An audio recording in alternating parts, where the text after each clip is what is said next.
जी अस्सलाम वालेकुम, मेरा नाम राना गुल है और मुझे स्पाइनल कार्ड इंजरी हुई है। हवाई गोली लगी है मुझे। स्पाइनल कार्ड इंजरी T12 है मेरा।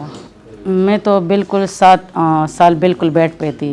4 बंदे मुझे सेट चेंज कर देते थे, लेकिन उसके बाद फिर मुझे 2-3 अस्पतालों में जो है ना वो दाखिल करवाए, तो उससे बहुत बेहतरी हुई है मुझे। हाँ, मास्टोन की बहुत बहुत शुक्रिया, उसने हमें ट्रेनिंग भी दिया है, व्हीलचेयर भी दिया है, तो हम उसके शुक्रगुज़ार हैं।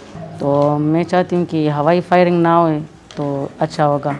मैं ख़वातीन के लिए बोलना चाहती हूँ कि वो घर से निकले, और हुकूमत से भी ये दरख्वास्त है कि वो हमारे लिए कुछ ना कुछ करे, क्योंकि हमारे जो ख़वातीन है उसको बहुत मसाइल है, बहुत ज़्यादा। ख़वातीन के लिए मैं कहना चाहती हूँ कि वो घर से निकले तो कुछ बन जाएगी। अगर इस तरह घर पे रहेगी तो कुछ नहीं होगा। परमानेंट पीस जीना है।